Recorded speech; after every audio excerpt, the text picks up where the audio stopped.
Mbwa anakula watoto yake. Si mbwa anakula watoto yake. Nyakaramogi paro mopogore medo nyuolre kaluwore koda kaka tend Kenya Kwanza osetiyo ka bende wabiro chiwonu lipot ma kamano sama odonjonwa e yonero makare. Ka kamano wadhi nyime kama doho ma Milimani owito oko boke manyo chapi gi migawo mar arita mar yango medruok mar nengo bok moko ma Jo-Kenya kawo kuom sirikal kaka opande kod mamoko. Jopiny kod jotelo mapacho ka omedo ng'ur e wi okang'no ma sirikal okawo mar medo nengo bok gi medruok maduong' mokalo. Jafwambo marwa Walter Nyambaga nigi lerno.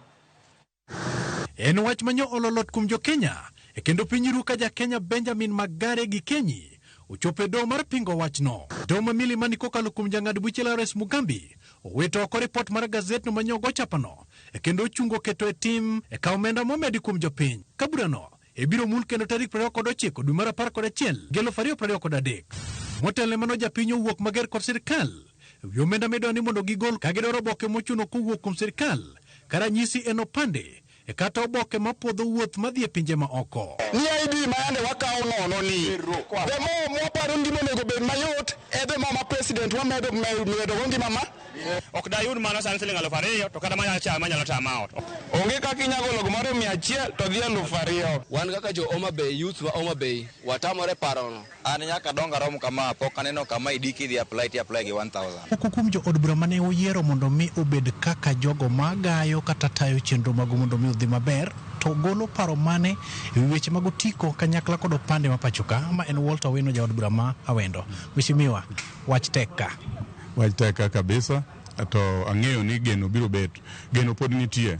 Wan kaka joma ni opposition wasetemo kwa dhiro gigi kendo kwa kwedo gik ma sirikal osebedo katimo maricho kaka medo bei, tingo bei malo kata medo pesa makoro nego beni nwang'o go kipande. Jaod bura ma Awendo Walter Wino kod nyawadgi ma Embakasi North Mark Mwenje okone jatend piny William Ruto mondo wit oko paro makamano ka gilero ni gisani osuro bembo Jo-Kenya. 1,000 for an ID. An ID should be a constitutional right. It should be free, given to everyone. How do you charge people 1,000? I'm so surprised. And you know, in terms of this economy, you cannot put prices on such essential items that Kenyans need that they need for their day-to-day operations. To kawuono gima timore en up bottom. Awuoro ka joma ni bottom manyo nego bed ni kata kipande kore miyo gi nono. Ng'ama onge tich, ng'ama koko wuok e college monego bed ni dhi dwaro kipande kata ng'ama koko tiko form monego bed ni yudo kipande nono.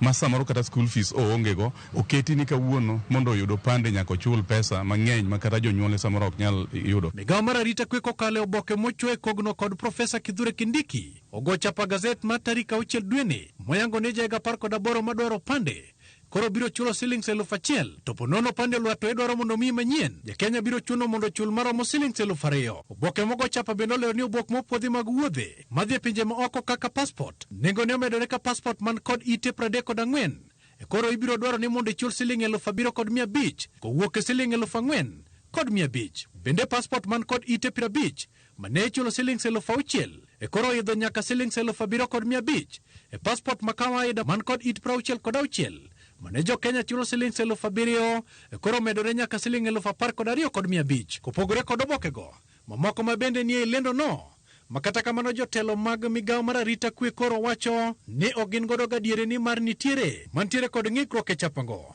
manyogo e oteno. Jagoro mongirore migawo mar weche pinje ma oko Roslyn Njogu ne okwayo Jo-Kenya ng'wono wi ote malero ni lokruok mogo koriwo koda ka Ja-Kenya monyuolo nyathine piny machielo ibiro dwaro ni mondo ti kod shillings 1,000,000 eka nyathine yud puoth mar bedo Jo-Kenya gi tiende kod gunde. Jood bura wacho ni ma nyalo miyo Jo-Kenya madwaro thieth kata some pinje ma oko kanyakla kod joket mwandu to kod johala nyalo biro bedo kod pek. Ing'eyo ni nitie joma dhi e puonjruok kata thieth kata weche mopogore kata mag ohala oko machuno ni kuonde ma gidhiego nyaka gibed go tiko mar limbe ma iluongo ni passport. To kokawo gigi koro ng'aw bechgi malo nyiso ni kata jowa ma kata pesa mag dhi thiedhruok oko ok ginyal yudo yo. Walter Nyambaga, Ramogi TV. Manakana wasingo jotelo mag Azimio la Umoja mane oyuore twak